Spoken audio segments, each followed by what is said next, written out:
Galloway, and the mother of all talk shows. Welcome to the Open University of the Airwaves with George Galloway. Well, Berserk, bonkers, Biden goes haywire on camera, on screen. Yes, once again, but this time the worst ever. And Gordon Brown sticks his gold finger in, calling for Nuremberg-style war crimes tribunals against those found guilty of launching wars of aggression. No, I'm not making that one up. And my rally against NATO, against the war in Ukraine, is mysteriously cancelled by the church that was happy to accept the money for the booking. And of course, Solidar has fallen. In the catacombs of the Ukrainian city, some holdouts remain, but the terrible carnage is now beginning to appear in video, and a grisly sight it is. I hope that all those demanding more and more war in the Ukraine happen to watch those videos. Bakhmut will be next, and breaking news, MI6 predicts that a large-scale Russian military offensive will be launched in the next few weeks. Who'd have thunk it? Who would have seen that one coming? So fasten your seatbelts. This is the Open University of the Airwaves. It's the College of Knowledge. There are no tuition fees, and you are encouraged to speak back to the teacher. It is the mother of all talk shows. Curious about our curriculum? Have something to say? Then call us now to join the debate on the mother of all talk shows. The only education you can get for free.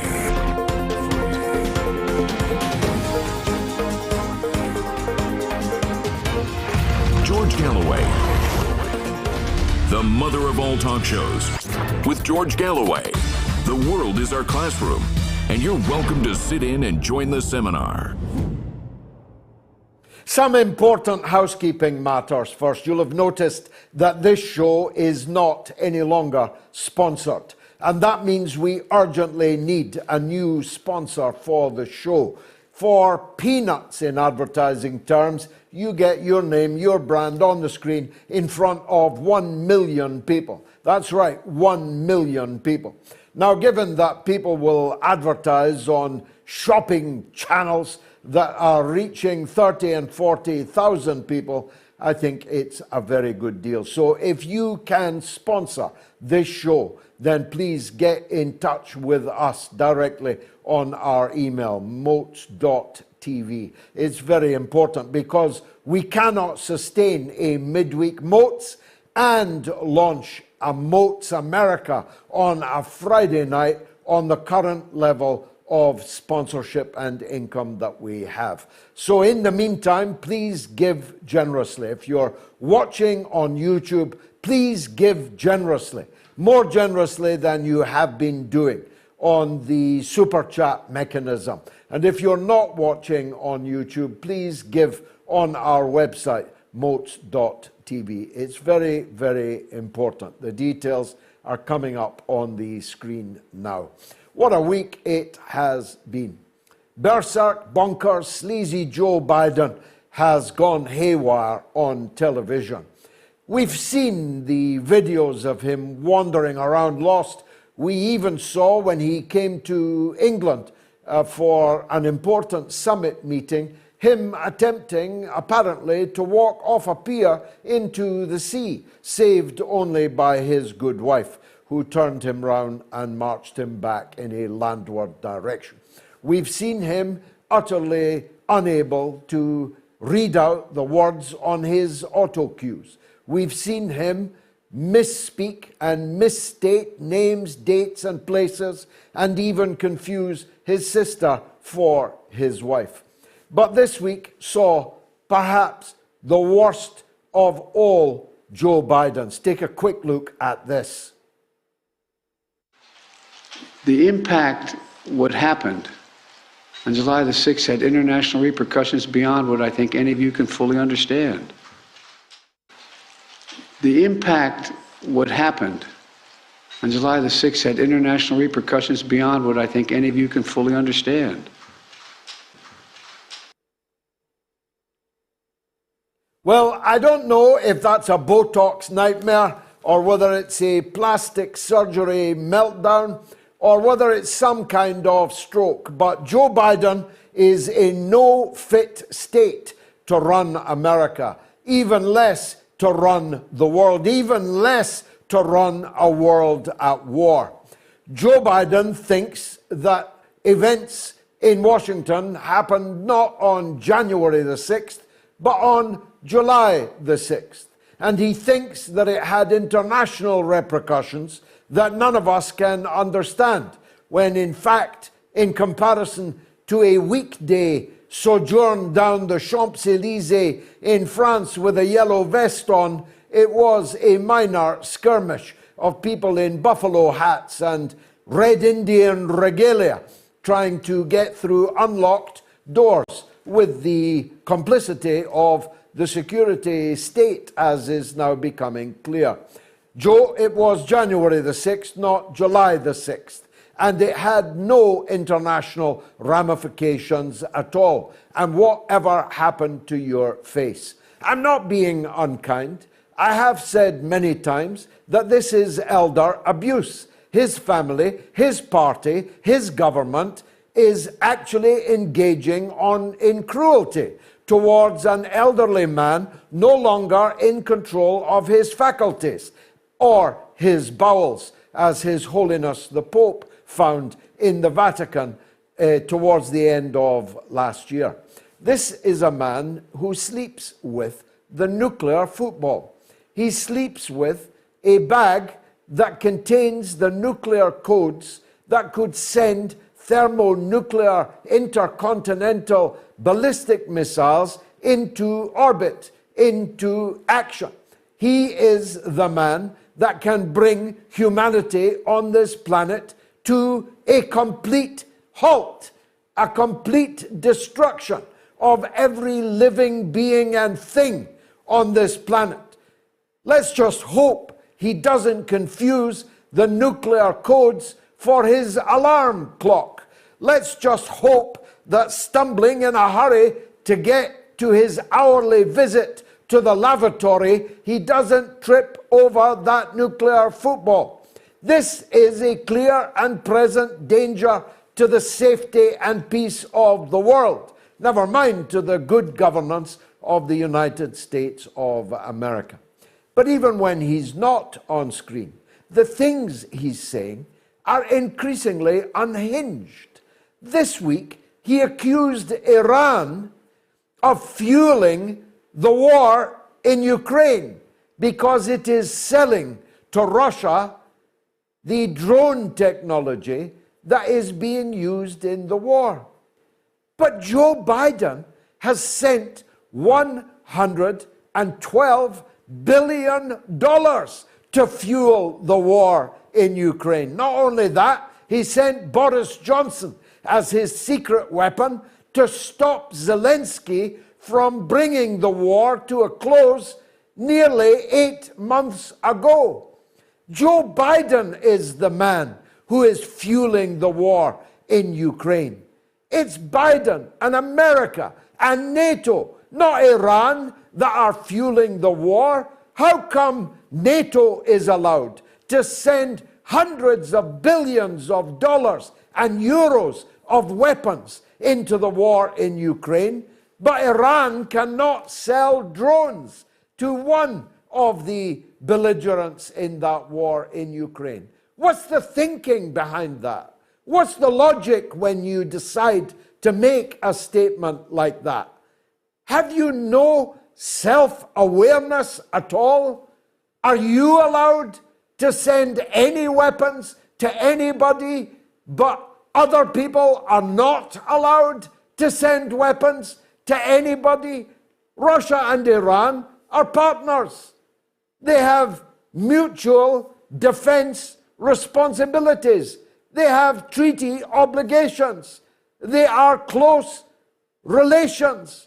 Why would one not be allowed to give weapons to the other, when you are allowed to give all the weapons that the military-industrial complex can produce? What's the thinking behind a statement like that? I'll tell you what the thinking is. Have you noticed, as I just have, that they have stopped talking about RTP?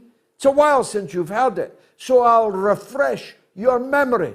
RTP was the doctrine devised by Tony Blair and Bill Clinton. What a couple, what a gruesome twosome. That they used, the doctrine that they used to attack Yugoslavia. They couldn't get an attack on Yugoslavia through the United Nations Security Council, so they invented a new set of rules, which they later called the Rules-Based International Order. You don't hear anything about that now either. The RTP stood for Right to Protect, by which any country had the right to arrogate to itself the right to protect any other people under attack or under threat of attack. That's the basis on which Britain and the United States and NATO got involved in the war in Yugoslavia, to protect people that they themselves defined as being in need of protection. Why don't they use that doctrine anymore? Because, of course, Russia would have the right to protect its co-religionists, its compatriots, its Russian-speaking people in the east of Ukraine, indisputably, according to the Council of Europe, according to all of the international observers, under ceaseless attack from the regime in Kiev since 2014. 14,000 people were killed. Would Russia not have a right to protect them under the Clinton-Blair doctrine of RTP? Of course they would. And therefore, they stopped talking about it.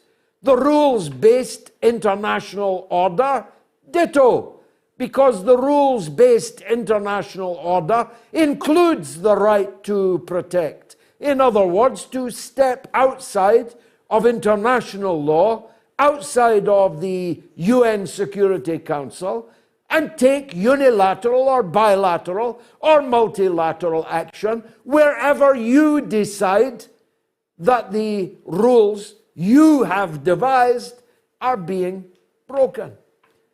Now, of course, it's all going disastrously wrong. I've just seen the front page of The Economist. I can't bear to open it. But the front page of The Economist still maintains, on this day of all days, that Ukraine can win the war against Russia. On the day that a Russian private military company, the Wagner Group, defeated NATO in the city of Soledar and is now, right now, mopping up in the catacombs of that city, that ancient city of salt, has now fallen not to the Russian armed forces, they're not even fighting there, but to a Russian mercenary group of private military contractors. That's how badly the war is going for Ukraine and for NATO. And of course, with the fall of Soledar, ineluctably comes the fall of Bakhmut, another ancient city riddled with catacombs, underground tunnels, in which a fight to the death is this evening occurring. So much so that the head of the Ukrainian military has pleaded with President Zelensky to withdraw, if they can, from the kettle in which they are trapped in Bakhmut, for fear of losing thousands of their soldiers on top of the 100,000 according to von der Leyen, or more according to credible military sources, that they have already lost. And Zelensky has refused his own army chief's demand that the soldiers be withdrawn from the noose in which they currently are poised. And as somebody, I think Colonel McGregor, just pointed out on social media a few minutes ago, Zelensky will be lucky, long before the Russians come, if the armed forces of Ukraine don't deal with him, if his own generals don't deal with him, because while he is cavorting on the stage of the Golden Globes, they are dying in the most unimaginable horror. Don't look at the videos I've looked at. I beg you, don't look at these young Ukrainian men giving their lives for a coke-sniffing, cross-dressing, porn actor, billionaire, cavorting with his film star friends in Los Angeles, in Hollywood, at the Golden Globes. Speaking of Golden, let me bring up Gordon Brown. We call him Goldfinger because he was such a financial wizard. He sold most of Britain's gold reserves at the bottom of the gold market. He was a wizard, as the Iron Chancellor, to be sure.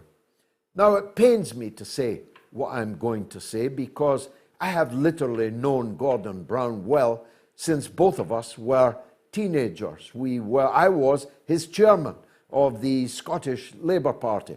I was 26, he was 28. I have been in politics with him for 50 years.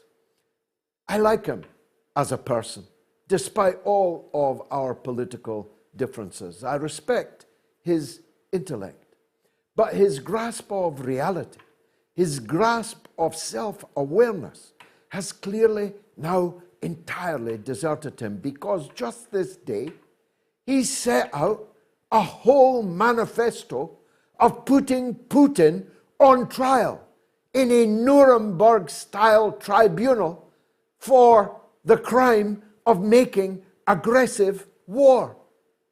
But Gordon Brown was effectively the number 2 in Tony Blair's government, who paid for the entire bill of Britain's aggressive war, illegal, unprovoked war against Iraq, never mind against Afghanistan before it, never mind against Yugoslavia before it. Gordon Brown is as guilty as anyone on the earth of the war crime, the ultimate crime of launching aggressive war as defined by the Nuremberg Tribunal. So if Vladimir Putin should be on trial, Gordon, what about you? Why wouldn't you also be on trial? Your war was illegal, according to the Secretary General of the United Nations, Kofi Annan. Putin's war is not illegal. It is legal to come to the defense of your compatriots under attack in a territory next door to you. That's what happened with Vietnam and Pol Pot. That's what happened with Tanzania and Idi Amin. And that's what happened in Kosovo, Gordon.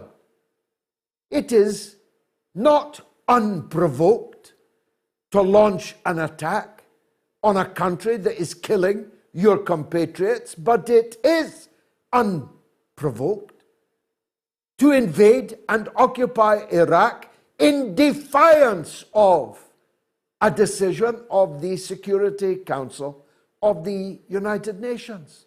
Iraq did not pose a threat to Britain or America or any of its neighbors.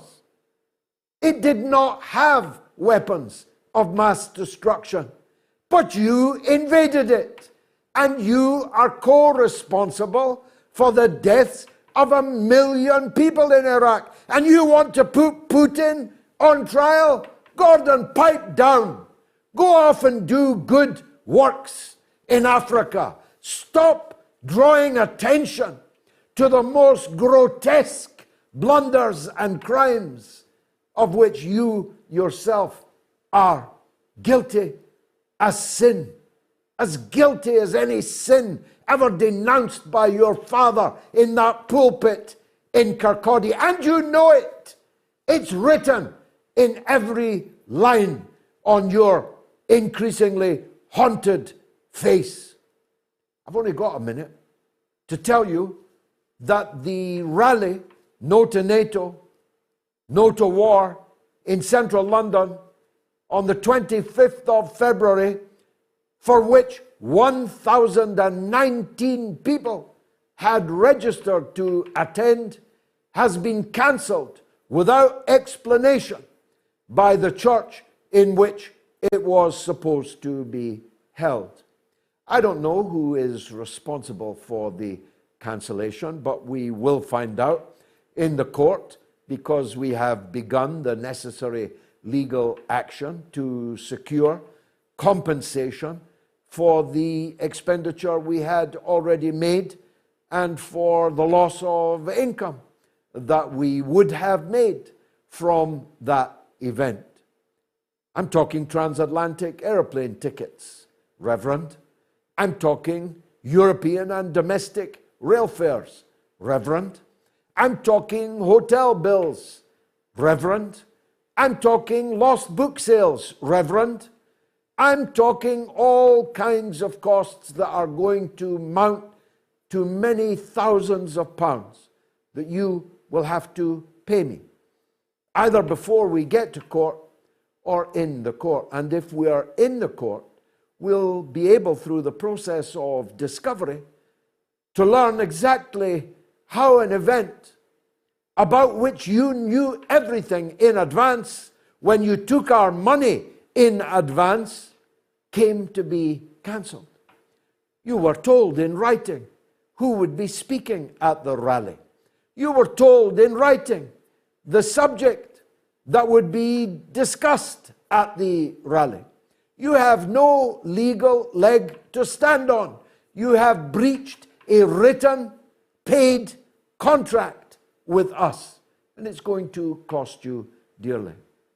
Not to mention the blow to your reputation as the flagship liberal branch of the Church of England, just off the Euston Road. Flagship liberal? Really? You, Reverend, have been got at. Whether you were got at by the government, or got at by a foreign government, or got at by the agents of our government or a foreign government, or got at by the low-life hordes, the black hundreds that infest with their excremental pro-war propaganda, I don't know. But as I say, we'll find out unless you settle well in advance. I told you to fasten your seatbelts. It's going to be a bumpy night.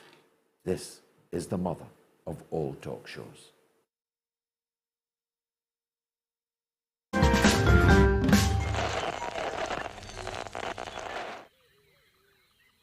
The airwaves.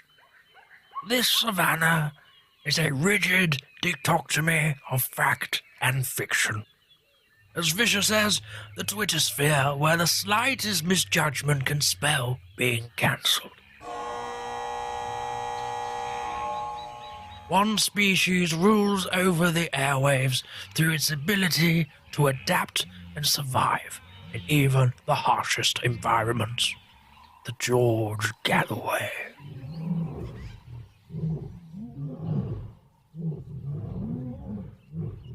The top cat in these parts, it is mostly active active on Sunday evenings in Britain and mid-afternoon in the United States. It seldom roars during the day. Most notable for its wide variety of headdress, it protects these parts from the mainstream media. You can catch this fine specimen on the mother of all talk shows. Don't pick a fight with it. They've been known to bite back.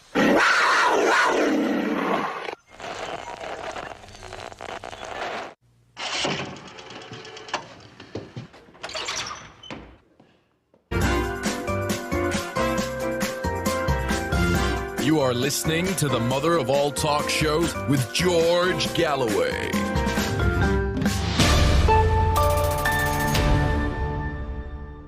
Well, my monologue was pungent. You may well disagree with it, in which case, here are the telephone numbers, and it is absolutely free for you to tell me so. If you're in the UK or Ireland, here are the numbers. 08081965522. That's 08081965522. If you're in the US or Canada, it is +1 844 944 3344. That's +1 844 944 3344. And if you're in the rest of the world, it's +44 203 966 2625. That's +44 203 966 2625. We've got a poll running. Thousands of people have voted on it, and it doesn't look great for you, Sleazy Joe. Is Joe Biden dangerously demented? He's dangerous, that's obvious. He's demented, equally obvious. But is he now dangerously demented, is the question. On Twitter, it is yes 68%, no 32%. Who are these 32% is what I'm asking myself. But on YouTube, it's yes 94%, no 6%. And on Telegram, it's yes 94%, no 6%. So the overwhelming majority of respondents so far think that the President of the United States, the most powerful man on the planet, is dangerously demented. My next guest knew him well. So well, he sexually assaulted her.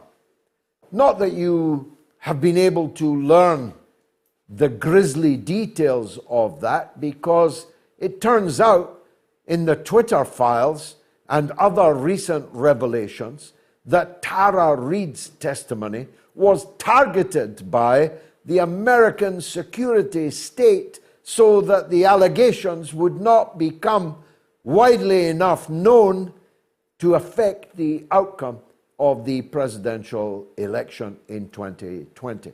Just another example of electoral interference, not by a foreign government, but by the American deep state itself in US democracy. But she's a woman with a good and stout heart who has refused to be silenced. And one of the places she has regularly been able to talk is here on the mother of all talk shows. And I am very glad to say she joins us again now. Tara, before we return to your personal knowledge of Joe Biden, and I promise you we will, let me take you to that video that I showed at the beginning of the show, where Biden appears the most demented yet of many demented videos. His face falling like waxwork melting, his diction almost indecipherable, and his recollection of events confusing January the 6th with July the 6th, becoming such that if the 25th Amendment of the US Constitution is not under active consideration by his cabinet, then God help us all. What did you think of the latest Joe Biden? Well, there's so many, but there you have it. He's not cognitively, obviously, present. They recently, I believe it was yesterday, he was in Mexico City and was talking about, he was being questioned about files that were discovered, Ukraine among them, that were actually classified in a locked closet of a think tank. Now, CNN is doing their spin and trying to softball it, but he became very confused about these files and couldn't answer the question and said he has a lot of classified files. Well, in US law, you're not a representative of the government is not supposed to have classified documents off-site or without clearance and that kind of thing. And at the time, he was the vice president, so he shouldn't have had them at all. But one of those files is on Ukraine, interestingly enough, around 2014. So there you have it. I mean, I was going to ask you about these files, Tara, because here we have, there was a gigantic hue and cry and an FBI raid on the private residence of the former President Trump over his alleged possession of documents that should never have been taken out of the White House. And now we have the head of the government that ordered that raid on Mar-a-Lago, caught in his think tank with documents not only that shouldn't have been brought out of the White House, but which he, as the then vice president, should not even have been in possession of at all. Exactly. And the way that the corporate US media is handling it, or the Western media, is really what's significant here, George. I mean, they're trying to spin it as not a big deal. They made a huge deal out of Donald Trump, and members of the Democratic Party were calling for all kinds of punishments for Donald Trump. And now that it's Joe Biden, there's a lot of backpedaling and, of course, hypocrisy. But what's really notable about all of this is the weaponization of the intelligence community, the DOJ, the CIA, the FBI, and the collusion with social media and media to shape the narrative. And so that's one example of how they're trying to shape a narrative or suppress a story, spin it out the way they want, instead of just presenting the facts and letting people know the information. So we are definitely in an information war because they are trying to push the proxy war against Russia via Ukraine and the billions of dollars that they're spending. And as you know, the US just passed a bill for $858 billion to go to the defense budget alone, which is the largest in history. In fact, next year, if they raise it at the same rate, it will be $1 trillion towards defense. We're spending 5 times the amount of any other country in the world in some cases on defense. And so, yes, so you mentioned my story. My story was among many that were suppressed and censored. The DOJ actually took my communications under sealed warrants. Why, I don't know. I'm a regular citizen. I came forward about what happened to me when I worked for Joe Biden as an aide. And for that, to punish me or scare me, they've let me know, so to speak, that I'm surveilled and I'm, under the microscope.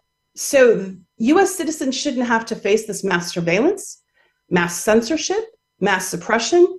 Also that a political party, or let's just say neoliberals, right? Because it's the Western world, trying to push their agenda and their economic gains and lining their pockets. And you mentioned Ukraine earlier in your show. And to give an example, Lockheed Martin, right? And some of the bigger corporations like Raytheon, together, those companies have made almost $1 trillion since last February So of course, there's this economic incentive to keep this war going. The US has just pivoted from Afghanistan to Ukraine. And meanwhile, US citizens are suffering. We have 41% inflation.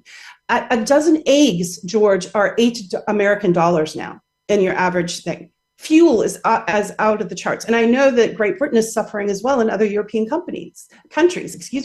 So you have all of this suffering happening while these weapons manufacturers are lining their pockets, and they're weaponizing social media to craft their message, censor, control. And so when important things come up, like Biden's hiding, classified files in a locked closet, right, of a think tank, or the Hunter Biden laptop, which was a valid story, New York Post was actually, suppressed. So it's really a dangerous time that we live in. And who's winning are the neoliberal and neocon hawks. Unfortunately, they're warmongering. Well, it's a dangerous time, not least because the people who used to be a bulwark against the overweening state, the creep of censorship, the dark actors of the security forces of all kinds, are now its most enthusiastic supporters. So we now have a situation where the so-called liberals, so-called progressives, so-called Democrats are the biggest enemies of democracy and free speech and holding government to account. That's what's truly new and dangerous about this situation, isn't it? Absolutely. I mean, just the example of the way the Twitter files have unrolled, right, to reveal this collusion between DOJ and FBI. Former FBI agents and former DOJ were working at Twitter in executive positions. They were calling each other, deciding who was going to be suppressed, what story was going to be censored, and having these conversations. Meanwhile, Jack Dorsey testified before Congress and lied, basically, because he said shadow banning wasn't happening and censoring wasn't happening. Well, it was. And now the Twitter files are proving just how cozy that relationship was. Not only that, but the FBI paid $3 million for some of the information. So they're not only harvesting information, right, about users, consumers of these social media platforms, but they're censoring them and also making sure that their political candidate, in this case, it was Joe Biden's campaign and the Democrats, were amplified, and Republicans, for instance, were suppressed. That's very dangerous indeed. That's shaping elections. That's changing the course of the history of the world. And now here we are. And I got into a lot of trouble, as you know, George Galloway, in 2020, when I said, if Joe Biden becomes president, he will try to take us to war to Russia. And here we are. We're almost at World War III. I mean, I think it was last week, they've put orders down that now Ukrainian soldiers are going to be trained in the United States at military sites, trained to use weapons and sent back. So, I mean, they're saying that it's a proxy war, right? But I think we were approaching now a hot war, and we're even closer to World War III. But the voices of citizens, American, European, that are trying to say, we don't want war, we don't want this, we're being silenced and censored all over. Well, Jack was either lying to Congress or things were happening in his company that he didn't know about. That is, of course, possible, though doesn't reflect well on him. But the new ownership of Twitter has opened at least some of these sinister cabinets and revealed all kinds of horrific things, some of which you've referred to. Tell us what happened this week, because I saw your name come up. What did you discover about what they had been doing to you? Well, apparently Twitter, I knew about this a little because a Twitter attorney from Perkins Coie had reached out to me and said, I made a motion in court because it was a sealed document that my communications, everything had been taken under sealed warrants. And he said, assume this isn't just Twitter, this is everything, email, everything. And I said, okay, but there wasn't much to do. You can try to quash, but when you're up against the DOJ, you can't. They impaneled a grand jury, and to this day, I don't know why. It's sealed. My attorney tried to find out. Investigative reporters have tried to find out.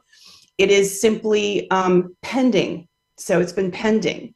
So apparently, according to a reporter, one of the reasons that the Biden campaign wanted the DOJ to surveil me was they wanted to find out what journalists were covering my story. So that's one theory. I don't know if that's fact. That was the theory that was presented. Whatever happened to the Me Too mantra that women must be believed? You are a living, breathing example of a woman that was not only not believed, but whose allegations were actively suppressed, therefore. Yeah, when it happened, when I worked for Joe Biden, I went through protocol. I didn't go public. And I was very quiet about it, as you know, because we've had this conversation for a long, long time. I went through the proper protocols, but it was never properly investigated ever. So when I came forward in 2019 is when 8 other women came forward. As you mentioned, I thought the Me Too movement would be there for me. Wow, it wasn't. It's there for anyone accusing a Republican in the United States. But if you're accusing a neoliberal, they seem to go for the hills, right? And I think the only reason that Cuomo was brought to heel was because of the nursing home scandal and because there was a criminal investigation that resulted in him being able to be thrown under the bus. They were done with Cuomo. With Biden, he's still being propped up. And, you mentioned at the top of our discussion here about his possible dementia. I don't know, I'm not a medical doctor, but his cognitive abilities obviously are quite questioned by a lot of people. But it's the people around him that are dangerous, and it's particularly when we're this close to possible World War III, when they're talking about limited nuclear war, and they're actually having conversations. Like, I keep hoping that there are people that I knew years ago that are back behind the scenes working for peace, but there aren't. If you look at who makes up some of those jobs, it's a very, a group of people that are very enriched. So I call them, the predator class, the predator elite class, right? They're lining their pockets right now. They'll take the war to just so much of a brink and then try to pull back. But, we're learning a lot, George. Like, for instance, we've learned that there was a memo, right, saying that NATO wasn't going to expand. That got released in FOIA, in Freedom of Information Act. There was an agreement with Gorbachev back with the Soviet Union that the NATO was not going to expand its borders. And for the last 2 decades, it has. It's expanded to the point where it's presented an existential threat to Russia. Of course, they're protecting their borders. And as you mentioned, they're protecting the 14,000 people that were murdered. They're protecting their families and other people and Russian nationals there in the Donbass region. And, but in our media, in the Western media, they're denying that there's Nazis in Ukraine. There's denying that there's a kill website, a Ukrainian kill site, which has 337 children on it. I've spoken to one of them, Faina, who is on a kill site where 12 journalists have been killed. And once someone's killed, they put liquidated. They dox these people. They have journalists. I think Roger Waters is on that website. And I've been told some others. So, but Western media won't cover it. So again, we're just being lied to as citizens. And, I actually shared, it's so interesting, George, I shared your speech that you gave in Congress today. I shared it when you were talking about Iraq. Because that was such a powerful speech that you gave when you called out the senators in the US back then about them lying about weapons of mass destruction and all that. And here we are, we're reliving those lies again, all to benefit the military. Indeed so, indeed we are. And Henry Kissinger's outfit this day released now indisputable evidence that the United States did promise Gorbachev that NATO would not expand 1 inch east of Germany. That's what I was referring to. Yeah. This, of course, was a verbal promise.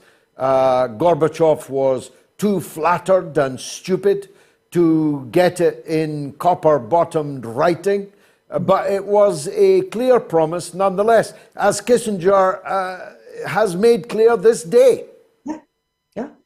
And there's been plenty of memos and discussions about this. I mean, the fact NATO should have been dissolved. I mean, it should be dissolved. There's no reason. But there you have it. We have NATO, and it's become this arm of the U.S. military-industrial complex, and it's just generating income for the people that benefit from that, sadly. And the people that suffer are civilians and your working class people everywhere. Civilians and the poor bloody infantry being killed in Bakhmut and in Soledar at this very hour.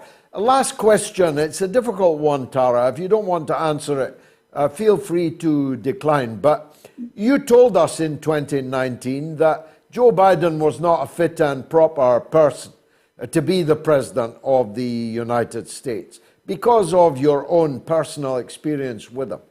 When do you think this cognitive decline that is evident now to everyone, when do you think that set in? It's hard to say. I mean, you know, that's a good question. I mean, actually, a lot of people noticed it on the campaign trail. They kept him pretty, I mean, it was COVID, so there was the joke about him being in the basement, but there was a reason why they didn't have him out and about very much, because he had a tendency to be, you know, to not have very good filters. So I think the first sign was just the filters being dropped. But of course, at the time that I knew him, he was at the height of his senatorial power. He was younger and he was quite fit. So there were no cognitive, he wasn't the most brilliant guy. He was known to be, you know, kind of and you were in politics long enough, you probably heard, he wasn't an intellectual giant at all. He wasn't like a learned politician. He was more, you know, in it for the glory of it, I guess, if you will. But the signs really showed even on the campaign trail. You'd see him lose his temper, things like that with constituents. It was there. People just, I mean, the machine, the Biden campaign machine was just in operation, and they kept it going. So now, you know. Tara Reade, thanks for joining us on the mother of all talk shows. Always a pleasure to see you. Thank you. Is Joe Biden dangerously demented? Is the poll on my Twitter, on my YouTube channel, and please subscribe to my YouTube channel. I'm on 236,000 subscribers now, but I'm determined this year to get to 250,000. Please do me that favor. It will cost you nothing. Subscribe to my YouTube channel. And Telegram, that's t.me/George Galloway. And the poll is going big time, and it's overwhelmingly stating that most people overwhelmingly regard Joe Biden as dangerously demented. Let me take a short break.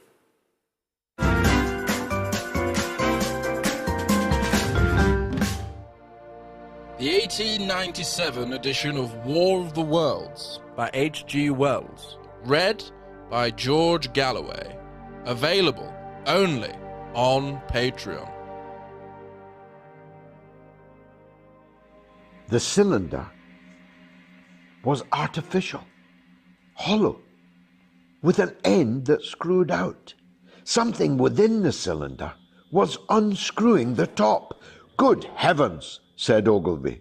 There's a man in it, men in it, half roasted to death, trying to escape. At once, with a quick mental leap, he linked the thing with the Flash on Mars. The thought of the confined creature was so dreadful to him that he forgot the heat and went forward to the cylinder to help turn. But luckily, the dull radiation arrested him before he could burn his hands on the still glowing metal.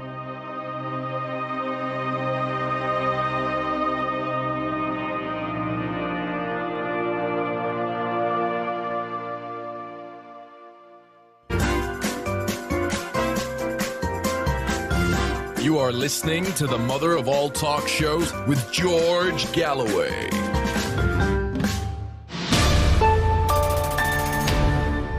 That was me reading The War of the Worlds by H.G. Wells. I'm not Orson Welles, but I'm the next best thing.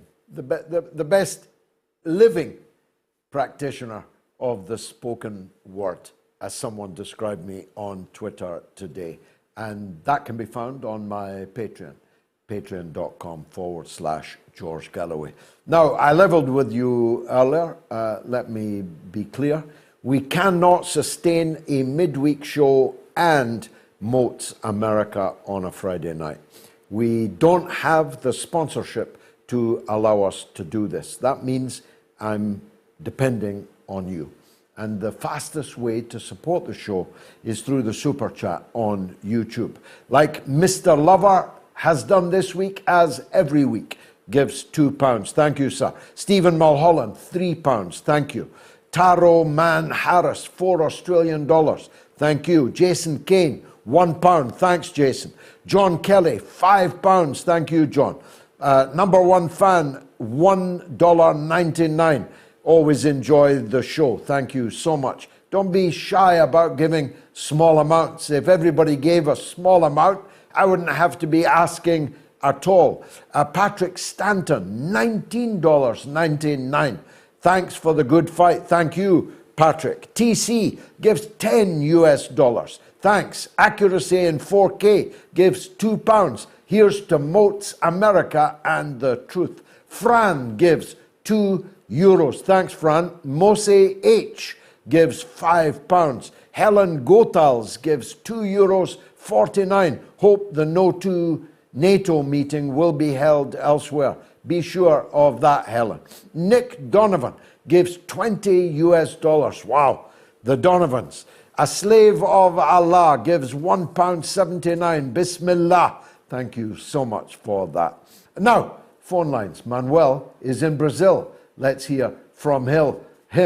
Manuel, tell us what's happening on the streets of Brazil. Some disturbing developments there over the weekend. Yeah, hi George. I hope you're doing well today. As you saw, the events on Sunday were totally disgraceful. There are reports of people peeing and defecating in the presidential palace. They destroyed everything they saw on their way.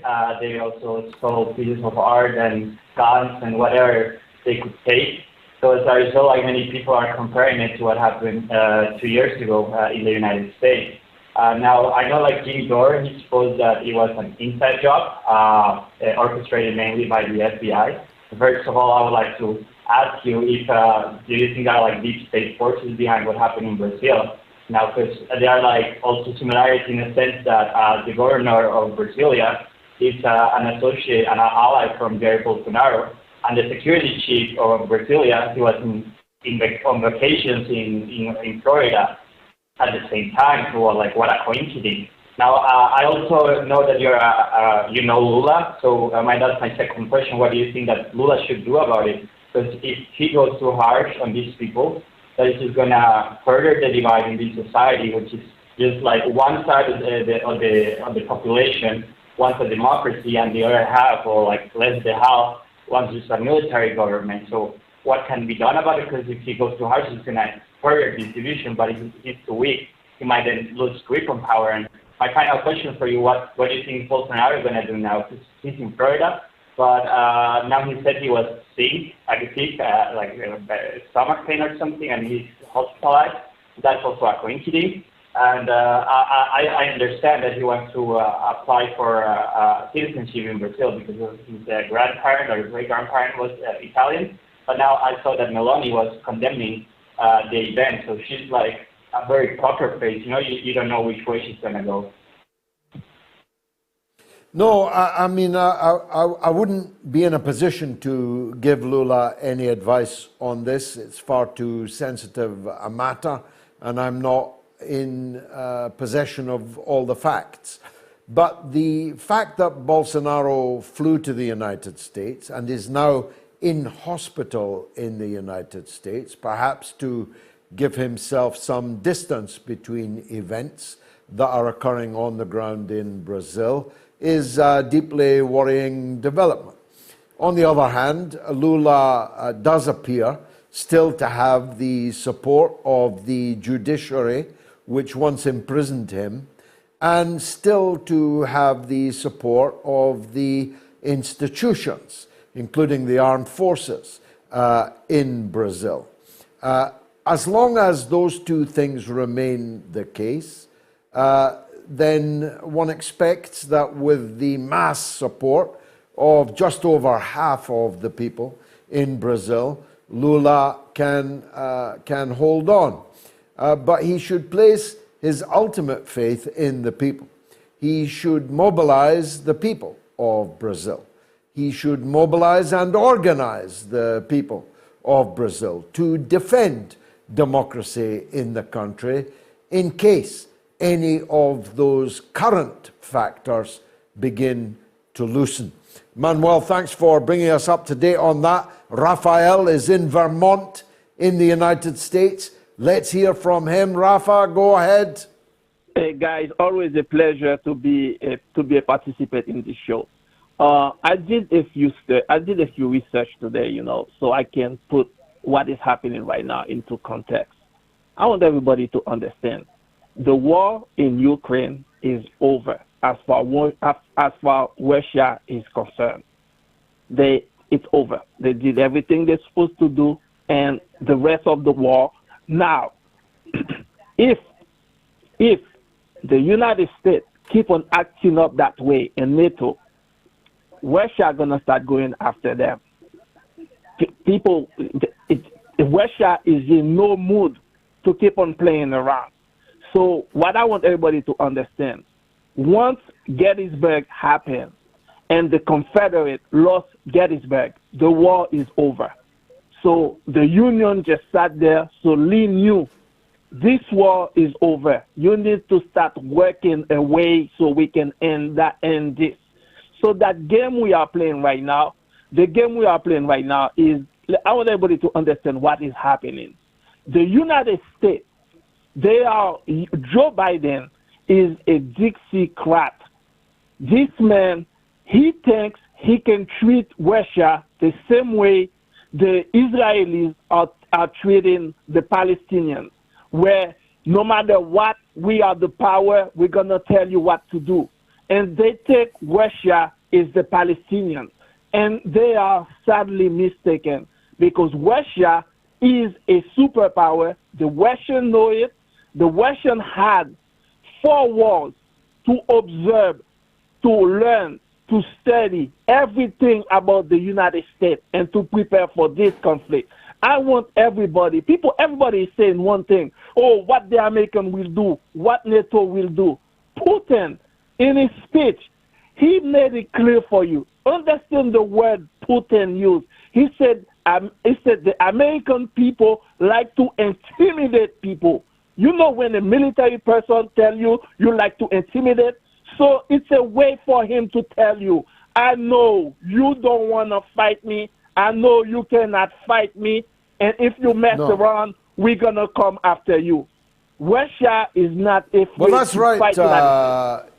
That's right, Raphael. As Stoltenberg said in his valedictory address, the NATO powers have emptied their inventories for Ukraine.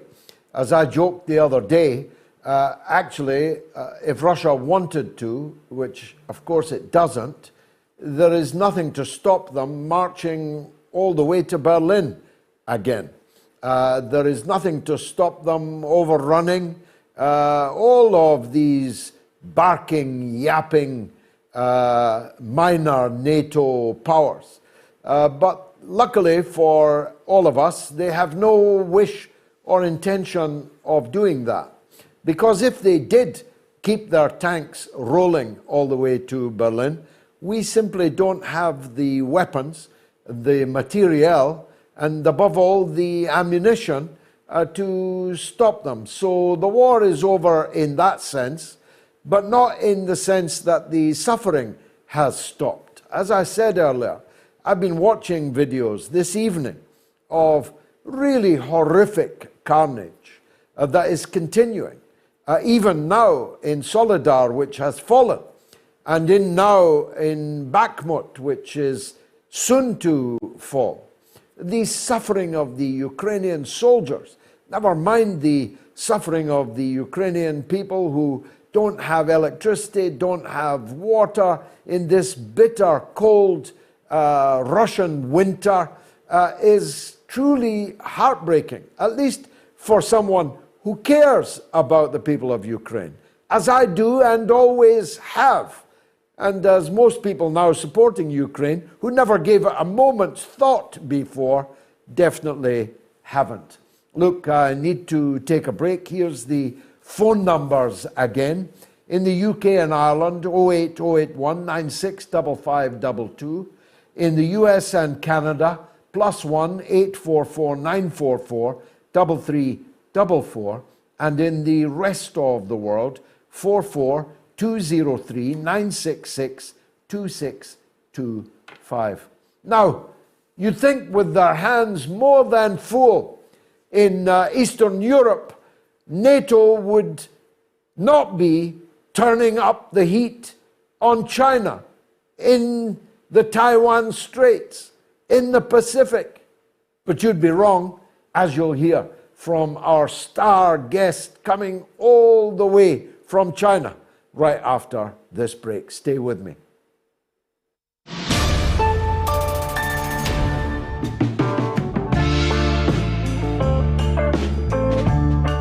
I get a lot of abuse from people in America that don't listen properly. They imagine that because I am viscerally hostile to Joe Biden and the so-called Democrats, that means I'm a supporter of the Republicans and of Donald J. Trump. Neither of those is true.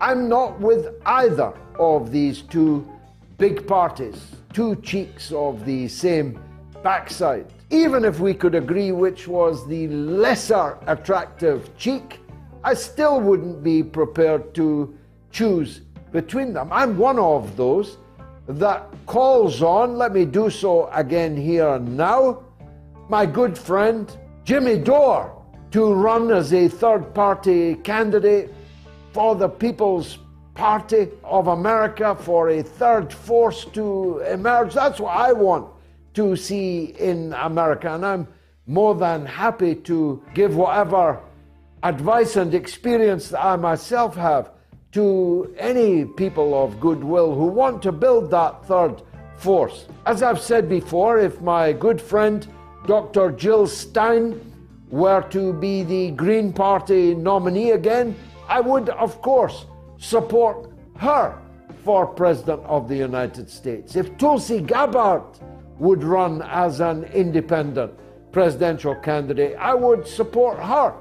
I would not be happy to see Donald Trump back in the White House, but I'd be very, very happy if Joe Biden wasn't. I'd be very, very happy if Kamala Harris wasn't, even if that meant that Donald Trump would have another term as President of the United States. You see my point? I regard the US Democrats as the greatest threat to peace on the planet. I believe that the world is much more dangerous with Biden and Harris and the Democrats in power, and therefore I'd be happier if anybody could replace them as President of the United States. Doesn't mean I've become a Republican, at least not a US Republican. It doesn't mean I've become Trumpist or a devotee of the great orange Hulk. I'm not either of those things. But I've got to tell you, I think Joe Biden and Kamala Harris are a clear and present danger to the American Republic. And even more importantly, from my point of view, they're a clear and present danger to the peace of the world. Avoid World War III. Get rid of Joe Biden.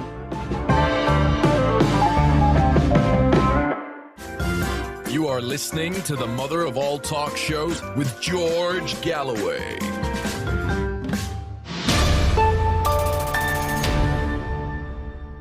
Okay, the numbers again, 08281965522 if you're in the UK and Ireland.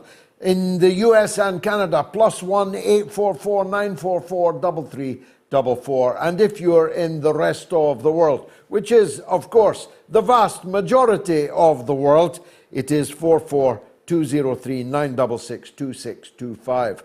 China is, of course, the rising sun in the world, and it is rising in the east, and rising at a particularly early hour. To come on our show this evening is Li JingJing, the famous Chinese broadcaster and journalist, and a big favorite, I can assure you, Li JingJing, with the mother of all talk shows viewers. Thanks for not just being here, but looking so fabulous at this early hour. Tell us, I made the point earlier that you'd think with everything that's going on in Eastern Europe that they'd be laying off China at least for a while. But that isn't so. Tell us. First, thank you for your wonderful introduction about me, George. Always so happy to be here. So yeah, like China looks like we had a joke. Like China is like the United States like a jealous ex. When when he look at different parts of the world having a relationship with China, they feel so jealous, and apparently China is always on their mind. They attack China on almost on every issue, but most recently we know is the on COVID, China lifting COVID restrictions. It's on almost all major Western mainstream media. It's so hilarious. So I've recently recovered from COVID and back to work very well. And but the thing is, when I look at all these headlines on this Western mainstream media, it really gives me a headache. The headache is much worse than COVID. For example, what we are seeing now is once again the flip-flop of tactics of this several Western mainstream media attacking China. They went from those who were crazily attacking China's strict COVID policies and lockdowns, and now suddenly pretending they care about how Chinese people will be affected by the COVID after China eased the restrictions. So, and they went from... I was just writing about this today. When China had the strictest lockdown and anti-COVID measures, they were denounced as tyrannical, authoritarian, accused of breaking people in their houses and so on.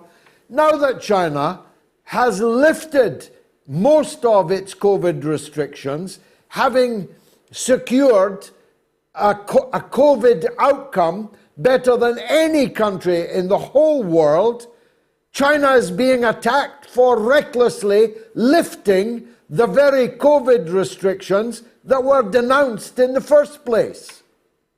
Exactly. I was like, make up your mind, you people. Like, you went from, oh, your draconian COVID policy is damaging people's living standards. And now they're like, oh, you're just going to let the COVID rip? It's like, what do you want? The thing is, the way they attack China may has a U-turn, but what didn't change is their consistent, continuous anti-China tactic. And this damned if you do, damn it if you don't attitude once again proved these several Western media, politicians, commentators don't care about whether COVID truly affects Chinese people's lives. They're just using it as an excuse to further paint China as an evil country. And their negative reporting on China has gone absolutely absurd. I can give you an example. The recent opinion piece published by Wall Street Journal, the headline is, COVID is China's prize for rejoining humanity. Rejoining humanity. Since when were we not part of humanity? They basically kicked us out of humanity because we took strict COVID measures to protect our people. And such a racist headline towards Chinese people, I don't know who greenlighted that at the Wall Street Journal, but this kind of racist headlines targeting Chinese people are not rare. I think this kind of racist terms referring to any race in the world cannot be tolerated, but it's suddenly okay when it's describing Chinese people as the evil force. So, and don't forget, I think this is I want to mention this bill because blaming China is a really big and a very well-paid industry. Not only those journalists, commentators can get a lot of views just bad-mouthing China. And in 2021, the United States Senate of the United States passed a bill called Counter-Chinese Influence Act. And that bill authorized a Countering Chinese Influence Fund, which allocates $300 million US dollars for each fiscal year from 2022 to 2026 to counter the malign influence of the Chinese Communist Party globally. I don't know what malign influences they're referring to, like lifting people out of poverty, building infrastructures, roads, ports for other countries. And they also use that money to train local journalists across the world to read negative stories about Chinese businesses under the Belt and Road Initiative, and also create some chaos, like organize a certain protests in front of Chinese companies in globally. And they even mentioned the Belt and Road Initiative, BRI, by name in that bill. You can Google it, you can find that bill in the website of Senate of the United States. So apparently attacking China is their businesses. It doesn't matter what we do. Damned if you do, damned if you don't. You're evil no matter what. Well, personally, I would laugh at them, and if it's any consolation to you, more people read the back of the breakfast cereal packets in a medium-sized city in China than read the Wall Street Journal. But it's not just, of course, COVID. Let's take big tech, for example. The world has been treated to scare stories for the last couple of years that companies like Huawei or TikTok provided a back door, they called it, out of which China could extract secrets and personal data about people. But it turns out, as we now know from the Twitter files, that the CIA and the FBI were not just in the back door, but the front door, and coming through every window of everything you ever wrote or ever read on any of the Western big tech platforms. It takes your breath away, this level of hypocrisy. Exactly. You mentioned Twitter file. I think Elon Musk published Twitter file, and we didn't see all these major Western mainstream media who claim they love defending freedom and democracy to report this, right? No major media report this Twitter file, and they crazily attacking Chinese companies or companies from any country that they don't like, of spying and stealing their customers' information. But I think the institution from the UK did a thorough investigation and found no proof that Huawei was stealing their information. On the other hand, what we do know is basically all the United States big companies, social platforms, all the companies did steal information from every country, and even their presidents, Angela Merkel, all these people. And it seems like Europe or all their Western allies are suddenly okay. And they're okay, the United States stealing their president's information. Like, huh? So it's definitely double standards.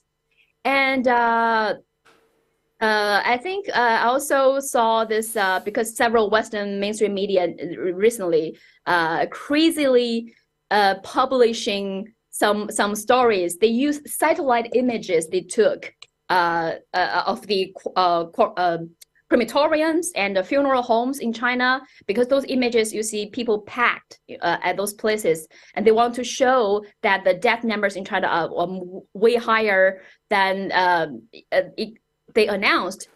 But the thing is, there's a big problem with their story is that first, winter sees excessive death, excessive mortality rate across the world because people with cardiovascular diseases, with weakened bones, especially the elderly, are more likely to pass away in winter. So we need to be careful. And also we have flu and COVID can also kill more people during the winter times.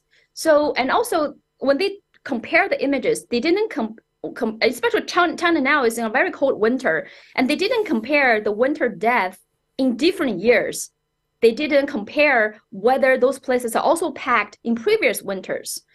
And they just announced that all the deaths in China are due to COVID. Like they have more authorities than doctors. So I don't, it's hilarious when they talk about China, suddenly their common sense, all their values and standards suddenly gone. And also you mentioned Twitter, something very important, because I think, George, you and I both being heavily attacked and being labeled by this state-affiliated media on Twitter. And even before, I was heavily attacked by several think tank and the U.S. mainstream reporters, because they think I was like not telling my own opinions. I was controlled. I was just propaganda mouthpiece, and they want to kick me out of Twitter. I think the label thing is really trying to limit our traffic and kick us out of Twitter. And the think tank in Australia called ASPI, Australia Strategic Partner Institute. I think, I'm not sure whether I got the name right, ASPI. So they write so many reports analyzing all the accounts from China, from Russia, whether they are linked, whether they're coordinated, whether they're real people. But when Elon Musk released Twitter file, once again, they went silent. Turned out they are the Twitter police. They are using their Twitter to spy on us. Yes, and of course the media are not just ignoring the Twitter files. Where they're not ignoring it, they're attacking the journalists who are writing up the Twitter files to discourage anyone else from doing so. I'm not just labeled, I am shadow banned. A good friend of mine, Manila Chan, just told me an hour ago that if you type in the word George, if you type in the word George Galloway on Twitter, you cannot find me. Just as I cannot find you when I tried to tag you in to Twitter. So they have actually disappeared me on Twitter. And I still have 446,000 followers, but only about 10% of them ever see anything that I write. And that's on Twitter. That's on Elon Musk's Twitter, which is why I'm in court, which is why this mother of all talk shows is important. I hope you'll find me a Chinese sponsor for the midweek show. I'm badly in need of it. There's only one aspect of hypocrisy that I still have time to raise with you. It is this jealousy, the jealous X that you were talking about. Brussels in Belgium is the headquarters of both the EU and NATO. But it was also the headquarters of the Heart of Darkness that Joseph Conrad wrote about. It was also the empire, King Leopold, that E.D. Morel and Roger Casement exposed. For the most, and there's a lot of competition in this, but for the most heinous crimes of colonialism in Africa. Into the 1950s, they still chopped people's hands off for not reaching their rubber quotas. They chopped people's penises off in the Belgian Congo. They murdered the president of the Congo, Patrice Lumumba, and dismembered him, boiled him in acid in the Belgian Congo. And yet now NATO and the EU are both mounting fits of jealousy about China's entirely benign influence in Africa. Instead of chopping people's hands off in Africa, China is giving those hands work in Africa to build airports and highways and ports and infrastructure. How's that for hypocrisy? Exactly. And what I mentioned about that joke, the jealous acts, is so true, because it probably, if any viewers are paying attention to the global news, they see like countries in Africa and in Latin America are slowly are more willing to work with China under the Belt and Road Initiative. And they have a much better relationship because China respects their sovereignty, does not interfere in the internal affairs. So when they see like China is getting, or Africa, their former colonies, or the Latin American countries and the Caribbeans, their former colonies, or the United States always call their backyard, are having a cozy relationship with China, they suddenly like, no, they go to those regions to lecture those people, do not work with China, do not do this. And I think this year in 2022, there's a summit of the Americas, and just last month, they also have the U.S.-Africa Leaders Summit. But the thing is, I mean, to quote a quote from former Chile ambassador to China, is like, whenever U.S. politicians came to Latin America, they talk about China. Whenever Chinese politicians came to Latin America, all they talk about is businesses and corporations. Same with Africa. All the Chinese delegations and African delegations talk about is businesses, deals, agendas. What can we benefit? What can we achieve? But you see from the recent the U.S. Africa Leader Summit, there's no achievable goals, and there's no and. Just completely different. And they are talking about what we can do, not what we can do for Africa, but what we can do with Africa, which is apparently to reduce China's influence in the world. So and then according to African researcher that I recently interviewed, and she said, and even the African leaders were not consulted prior to the summit. But on the contrary, in the past few decades, the teams from multiple African countries and China are having regular meetings, summits. The leaders from all these countries met with each other, discussed all the plans to check whether all those plans and goals are going as designed. And also remember, every year Chinese foreign ministers' first overseas visit is always Africa, multiple African countries. And this has been happening for 33 years. So this is the respects that many countries in the global south felt they have never been given, never felt like the global north given them. But China have been working with them and giving them this respect for decades. So I think instead of trying to badmouth China with their counter-China influence fund, to lecture those people, do not work with China. Maybe those people should reflect what they did wrong. Why those people, if there's any debt trap, why those countries are still willing to choose debt trap than choosing you? And like you said, George, like even though we are all shadow banned by Twitter, but still we got lots of followers. So instead of attacking us, those journalists with Western mainstream media, they should think, why people don't trust them anymore? Why, even though with this label, even though they write so many hit pieces towards us, there are still lots of people following us, want to hear us. They still think our voice is more true.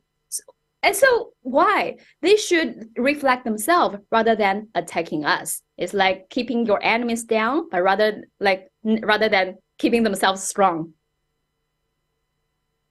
Well said, and a very good morning to you. Thank you for joining us, as always, Li JingJing, the celebrated Chinese television and journalistic presenter and analyst. The poll has gone overwhelmingly against Joe Biden, but you've still got half an hour or so to cast your vote.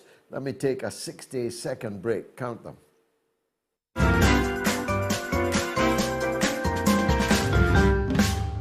You know, and it's a very, thank you for, you know, I'm a big fan of your show, Gigi. Great debate, great. And I'm Scottish. I'm very passionate about what's happening there, you know. I had a great mom. She was Scottish, Mary McLeod. She taught me well. She taught me well at everything, including golf. I love Scotland, and I love the Scottish food. It's great food. I said to Melania, you know, haggis. Look at that. What's more Scottish than that? Me. I am that haggis. She said, what, thin-skinned and full of crap? You are listening to the mother of all talk shows with George Galloway.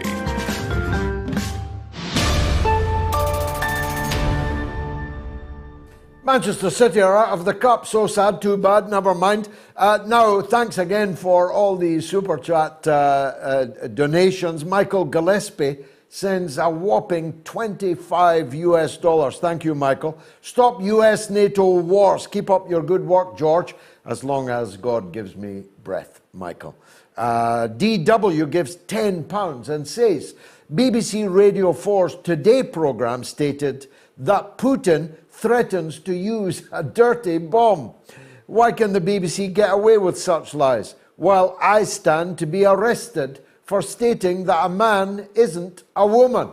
That's a very good question, to which there is no answer, DW. Roger Russo gives €5. Thanks, Rog. G. Conboy gives €10. Thank you very much. And Matthew Cooper, £2. Joe Biden autocue. I don't know what that means, Matthew, but thanks anyway. Michael Jenka gives $10 US. Relaxing in their cocoons, unlaunched nukes are innocently symbol of the grace of peace. We built them, but even for Wild Joe, launching is forbidden. Biden. I hope so, Michael. Ellen G gives $14.99 Australian dollars. Thank you for the amazing show. Thank you. Indeed. Number one fan gives $2.99 American dollars. Thank you for that. William Maxwell, $8.99 New Zealand dollars. Good man, George. Best wishes from New Zealand. Cheers, Max. Thank you so much, Max. Keith Alcock gives $2.79 Canadian dollars. Great show, George. Many thanks from Canada. You see, people are tuning in from literally all over the world. Mammal gives £20. Thank you, Mammal. Geraldine Clifford, $10 US. Christopher Dobby, two Australian dollars. Thanks, Chris. Tim Hitchcock, £2 British. And now on the line is John in West Yorkshire. Go ahead, John. Hello, George, comrade. How are you? By the grace of God, good. What would you like to say, John? Okay. 2 greetings and 2 little bits of information, George. First greeting. 10 years ago, I had students in Parliament Square from Leeds University Education Department. And somebody said, oh, look, there's George Galloway there. So I raced over and grabbed you and showed you my respect card. And you very kindly introduced me to your new wife. Must have been Gayatri. Did that make sense 10 years ago? Yes, and she's still with me just a few inches away, just off the edge of this table, doing everything to keep this show on the road. Regards to you about the second greeting, George. I've watched many of your things, including your testimony in the Senate and your story about Campbell in the Oxford Union. And I've told that to many of my Jewish friends just to show the proper idea of apartheid, etc. But 2 bits of information you might enjoy is I used to run courses in Leeds University Business School, and I walked into the director's office one day, and on his whiteboard he had a ZH equals J, and then had QI equals Ch, and then the XI equals Sh.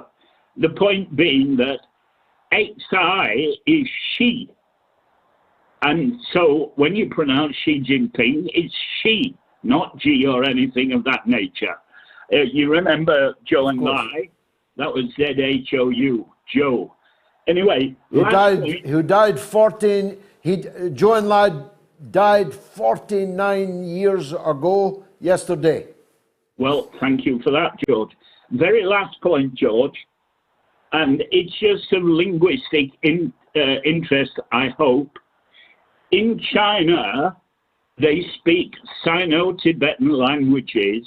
It's a family of languages the original languages of Taiwan are Austronesian, and from Taiwan, those Austronesian languages went all across the Pacific, and the last place to ever receive one was New Zealand 1,000 years ago, the Maori language. So the original languages of Taiwan are Austronesian, completely different language family to Sino-Tibetan in China. You are a mine of information and a very clever man. Thank you, John, for that lesson. Tony is in Liverpool. Very nice to talk to one of my most favourite cities in the world. Tony, what would you like to say? Good evening, George. Hope you're well, mate. By the grace of God, I'm good. Thank you.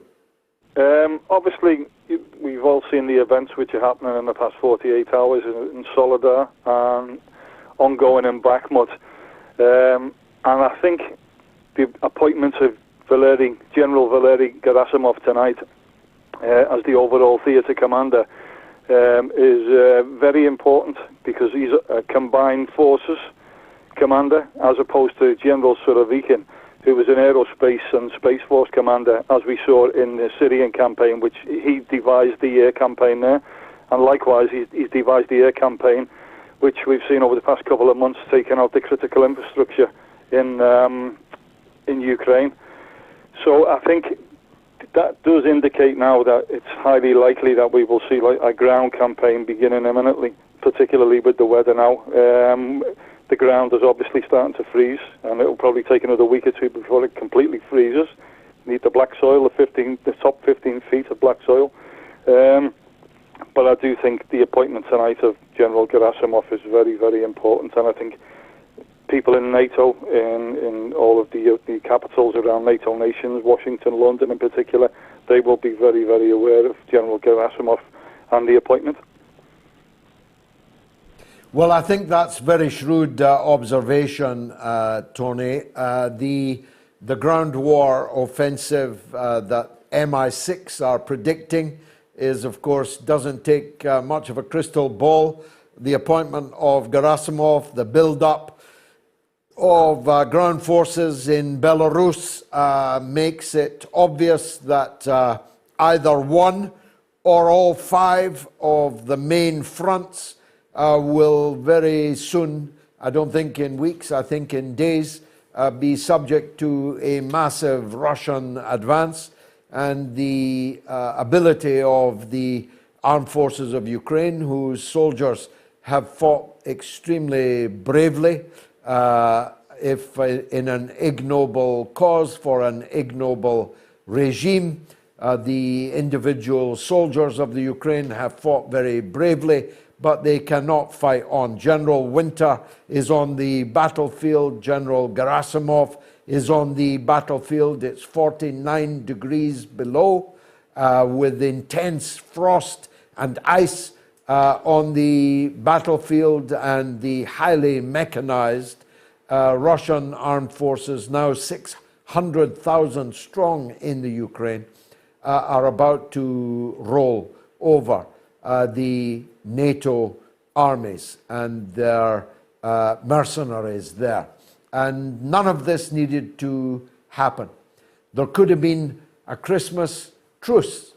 Zelensky refused it. There could have been a settlement in May.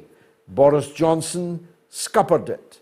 There could have been no Russian invasion at all on the 25th of February if the Minsk II agreements signed by Ukraine, guaranteed by Germany and France, had been implemented. There could have been no conflict in Ukraine at all if the European Union and the United States had not overthrown the elected government in Ukraine in 2014. There needed to be no animus at all between Ukraine and Russia if it had not been hand-picked by NATO as the front to confront Russia in defiance of the promises made.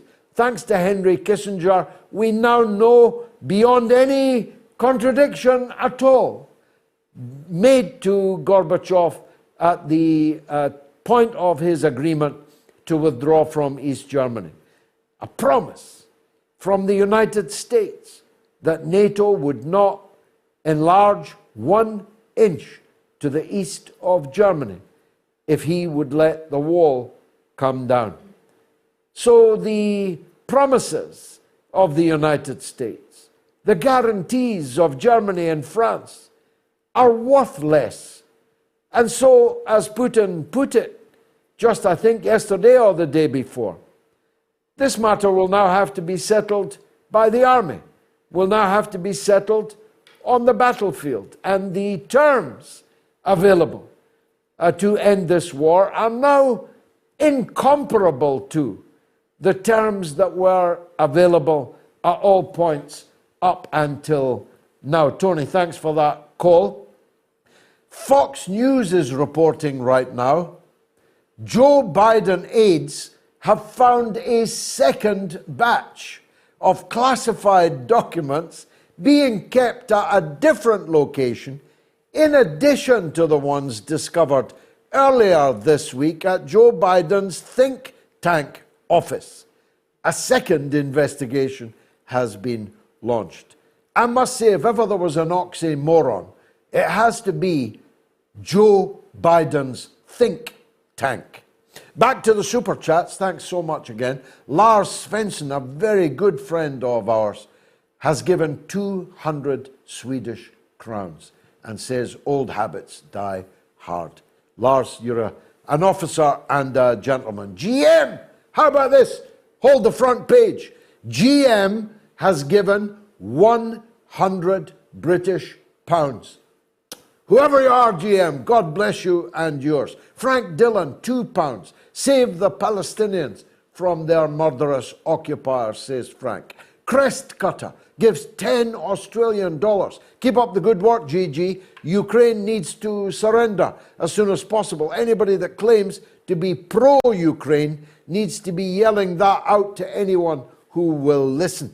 Thank you for the donation, Crest Cutter. Gary McCabe gives €5. Thank you, Gary.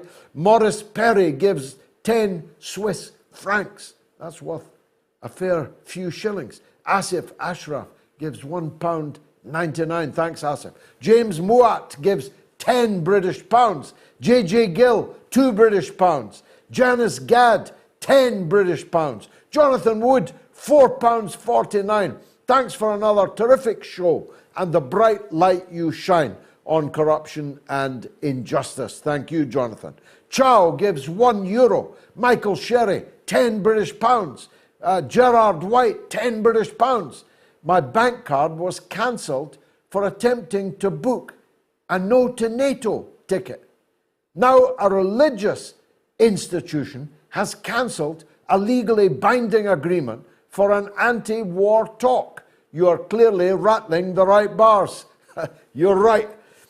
Gerard, we did have someone whose bank card was cancelled, and then the next day, the event itself was cancelled. Thank you for that.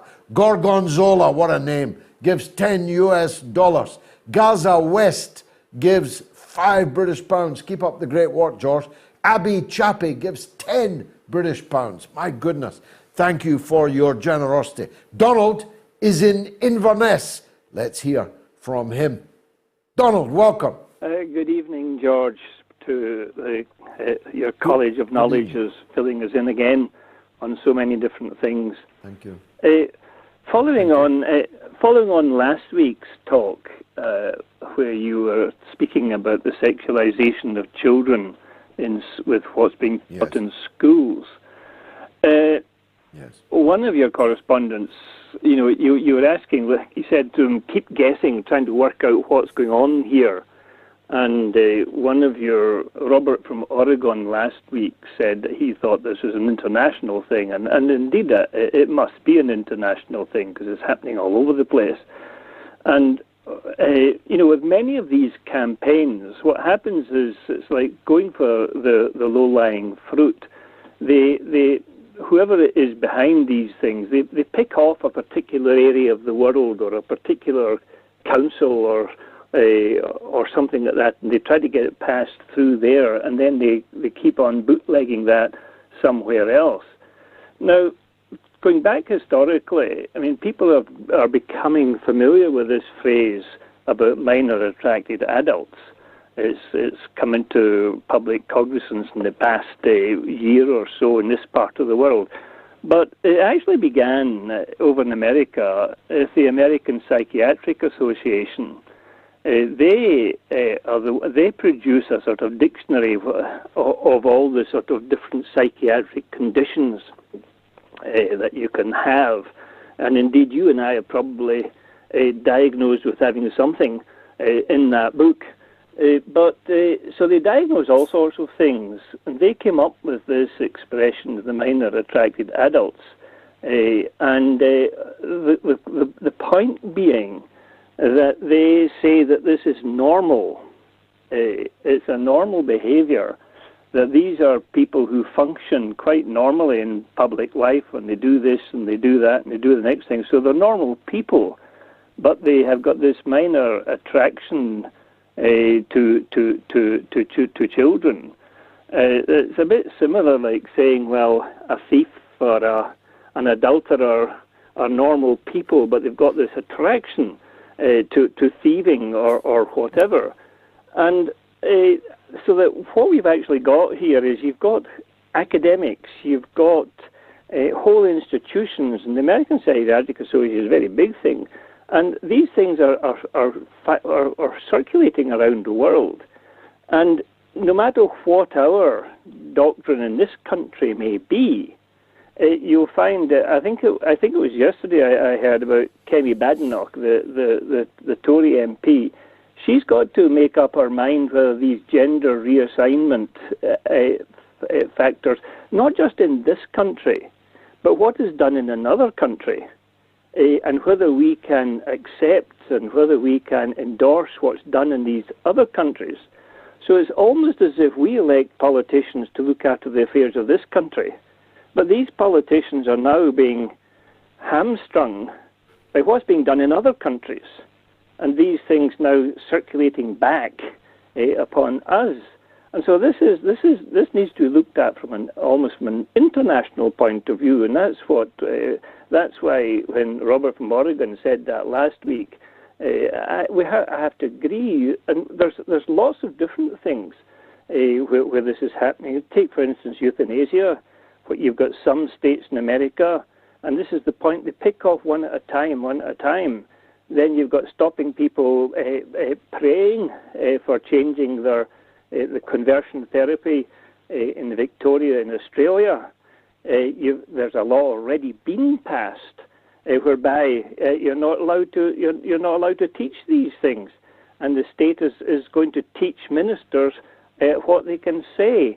And because it happens in one part of the world, they then start using that to try to influence other parts of the world.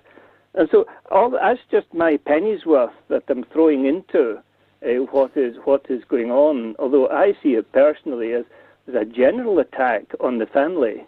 If I can now concentrate on what's going on in schools, about almost separating children from their parents. You pointed out the fact that the parents might not even know that this is being said to the children they've had in schools. And this is a separating, in spite of having a European Convention on Human Rights where you've got the rights of the family, grandparents don't have the access to their own grandchildren, according to the law that we have now. And now we've got the parents being separated from the children. And this is undermining an awful lot of things. Now, if you're a teacher and you're in a school and you're presented with all these things, we've got a problem right now in our country, people going on strike and saying that doctors and nurses and teachers, they can't get recruitment. Well, who wants to become a doctor or a nurse or a teacher if you can't even say that a man's a man or a woman's a woman? And who would want to go into those professions where your whole thinking is being controlled by the state in this way? Well, quite so.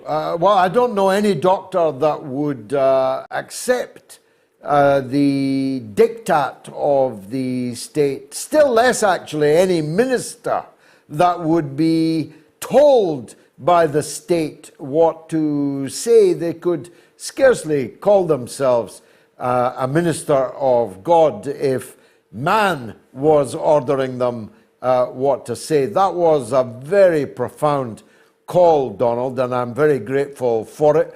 There's a big demonstration at noon tomorrow in Edinburgh outside the Scottish Parliament, protesting about the particular and particularly bizarre lacunae which Scotland has become in these controversies. San Francisco, okay, you know, but anyone who knows Scotland as you and I do, this douce, wee Presbyterian country, which has become the Las Vegas of the elimination of women, of the separation of parents from their children, of the celebration of children being pushed down these bizarre, peculiar byways of gender reassignment, hormones, beta blockers, and all the foul propaganda given to small primary school children without their parents' agreement or even knowledge that all this should be happening in Scotland, that Murray Shire, next to you in Inverness, should be the Las Vegas of this sexual license, is one of the most inexplicable phenomena that I have experienced in a long life in Scotland. Donald, thank you for all of that. Now, I'm in Sunderland on the 7th of February. I did a great interview with the local radio there, Nova Radio, I think it's called, last night. I'm grateful to them for that. I made the point on that radio station that if you're unemployed, or if you're an old age pensioner, or if you're just literally unable to pay for the ticket, then contact the venue and they will sort you out with a free ticket, complimentary from me and Gayatri. But more than half of the tickets have already been sold. February 7th is still a month or so away. It's in Sunderland on February the 7th, the MOATS Roadshow. Gayatri will be filming at it, interviewing the people in the audience. We'll show some of those interviews in the subsequent edition of the Mother of All Talk Shows. I'll be talking about times past, times now, and the future that we need to build. And talking, of course, about the show. So please get along to the MOATS Roadshow in Sunderland on the 7th of February. Eric is in London, wants to talk about Bernie Sanders, a man that used to be on our Hall of Fame but has now been taken down. Go ahead, Eric. Oh, hi. Good evening to you, George. I hope you're well. I'm very well. Thanks, Eric. Thanks for asking. And thank you again for inviting me on your show. I wanted to ask you, I'm a big fan of Bernie Sanders, and I believe his politics is similar to yours in a sense that he very much believes in Medicare for all, a fairer society in America. He also supported Mick Lynch with the train strikes. He came down, and he's very pro-Palestine, very sympathetic. He said that NATO were too strong. And I believe his type of politics are quite similar to yours. And I think he's a fantastic man. And he wants a much more fairer society in America, much fairer. And he said that things like Medicare is a human right, good education, all that. Yet on your show, I don't know, a few weeks ago, you weren't very complimentary about him. And you didn't think it was all that great. So I just really like to know why. Well, he let us all down, Eric. I'll go further. Bernie Sanders betrayed us all, because all of those things you said he believes, he has not stood firm on. And he has given his support to the defense budget, nearly $1 trillion defense budget, which goes to prosecute NATO wars. He stood up for the train drivers, but supported the government of Joe Biden in crushing the train drivers. He was supposedly the leader of a blue-collar, progressive revolt inside the Democratic Party, but he allowed the Democrats, of which he's not even a member, by the way, to fit him up, not once, but twice, when they cheated him out of the nomination as Democratic nominee for president. So he's a coward without a backbone. He speaks with forked tongue. He says one thing but does another. He talks left but acts right. And above all, he therefore provides cover for the Biden crime family and the great crimes that it is committing against the people of the United States and against the people of the world. So I despise him because he was a false prophet. He was a wolf in sheep's clothing, which of course is worse than being a wolf. It's being a wolf that pretended to be a sheep. And therefore, I took his picture down from our Hall of Fame. I literally took it down. Bernie Sanders betrayed us all. And it's a very good lesson that we must not listen to what people say. We should study what they do. And those false prophets should be shunned. I'm sorry to disappoint you, Eric, in London. Back to the YouTube comments. The happy little fox, aka Benji. We all live under the same sky, but we don't all have the same horizon, which is a quote from Konrad Adenauer. Not a person I've ever quoted on air before. And you have to be a certain age to even know who Konrad Adenauer is. Stratacat 2000 says, Europe is moving back to the ancient times of barbaric tribes. And Boca Janduma says, Vicky Newland has Zelensky by the cojones. And John Smith says, I damn love that you just endorsed Door 24, George.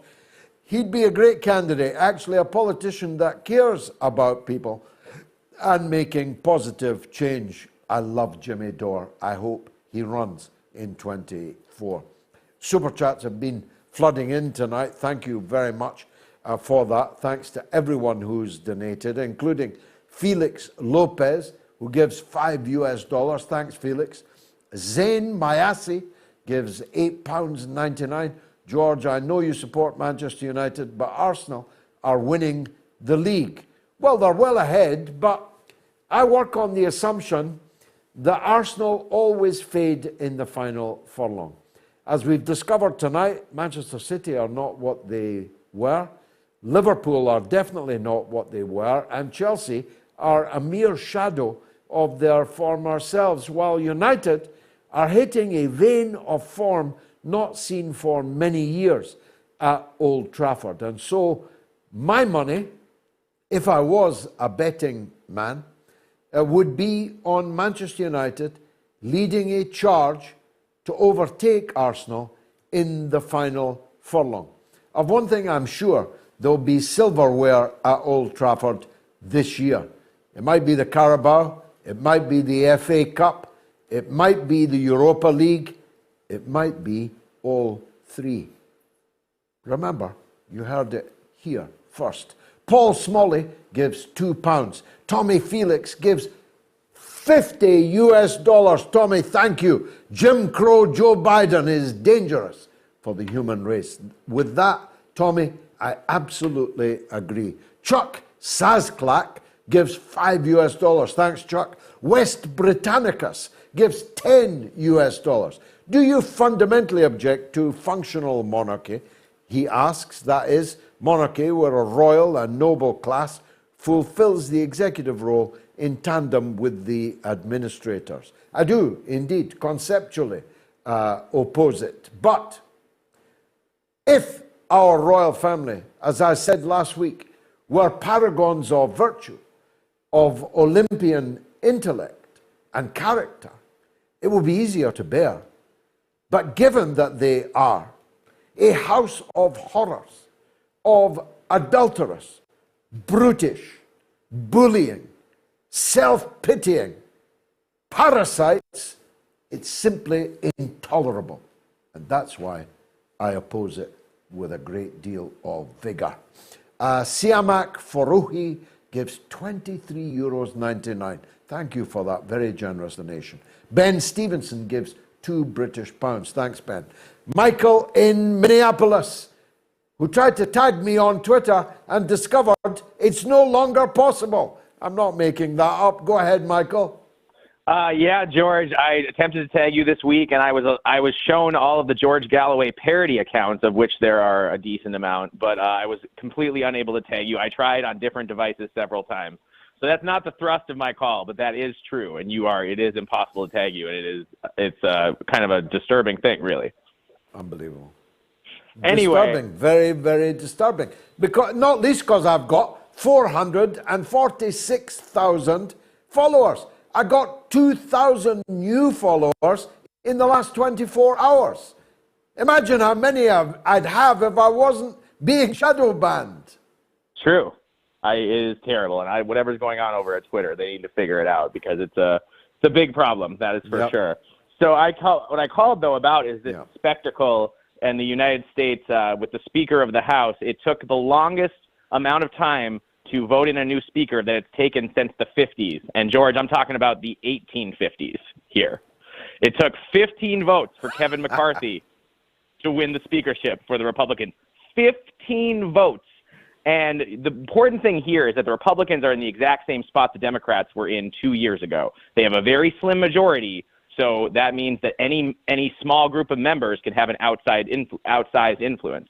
And the far-right Republicans got an unbelievable amount of concessions, George. They got control of several committees and subcommittees out of that.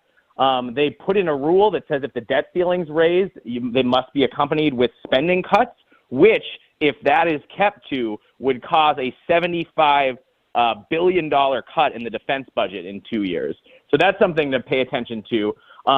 They are voting on appropriation bills separately rather than one omnibus spending bill. And now one single member can call for essentially for a vote on whether a speaker remains or stays. I mean, I could go on and on. I'll stop you, but you get the idea. They got a ton of votes. Well, Michael, I'll tell you what. No, I got it. Michael, imagine if Sanders and AOC and Omar and all these bomb squatters, imagine if they had used their congressional power in the way that the right-wing Trumpists and the Republicans have used theirs, the concessions that they could have forced, but didn't have the guts, the moral fiber to do so. Thanks for your call. I've got to make way, though, because there's a legend on the line. It's Norma in Bristol. Go ahead, Norma. Hello, George. I only wanted to make a couple of points. Li JingJing, I think she's brilliant, you know. We learn so much about her, about what things that she says, that we'd never hear from anybody else. I mean, she really is a tonic, isn't she? She's wonderful. She is, if the sun is rising in the east, she is one of the brightest rays of sunshine. That's why they make it so hard for her to be found on social media. Oh, you know, you'd never hear anything like that only on your program. Then the other thing I was going to say was, do you think you'll be able to get another venue for your No to NATO, No to War? Do you think you'll get another one? Yes, I'm absolutely sure that we will, but for understandable reasons, I don't want to announce anywhere right now, because the same forces that acted to get the previous venue banned will immediately move into action. So we'll keep the new venue, date, time, etc., as much to ourselves as we can. we'll give the zone, and then we'll, at the last minute, announce the venue. And we'll make sure that it is copper bottomed. But it's come to something, isn't it, Norma? That two distinguished members of the European Parliament, Claire Daly and Mick Wallace, the distinguished American from a distinguished member of the political aristocracy in the United States, Max Blumenthal, Anya Parampil, two members, former members of the British Parliament, Chris Williamson, and me, the deputy leader of ASLEF, the train drivers union, Low Key, the highly popular entertainer and political activist, Craig Murray, the honourable former British ambassador, Peter Ford, the honourable former British ambassador. That's who the panel were. And they can't find, even when they pay for it, a space to speak in central London to make their case. And we're supposed to be a free country, Norma. We're supposed to be a democracy. We're supposed to be the free world. And worse than that, the Labour Party danced publicly on the grave of the venue and the meeting, rejoicing that freedom of speech and freedom of assembly in the British capital had been so crudely crushed as a result of pressure. And we're supposed to believe that it would be a good idea to give these people a parliamentary majority. No thanks. A Blair-Starmer government would be the most serious threat to liberty that ever existed in this country of ours. Unfortunately, Norma, that's all I've got time for. I don't even have time to sum up the show. And so all that remains is for me to invite you all back again on Sunday evening at 7 p.m. UK time for the mothership, for the show that will never go down, for the curtain that will never fall, the mother of all talk shows, on Sunday night at 7 p.m. UK time. And please, please sponsor the midweek show before we lose it. Thanks for joining me on the mother of all talk shows.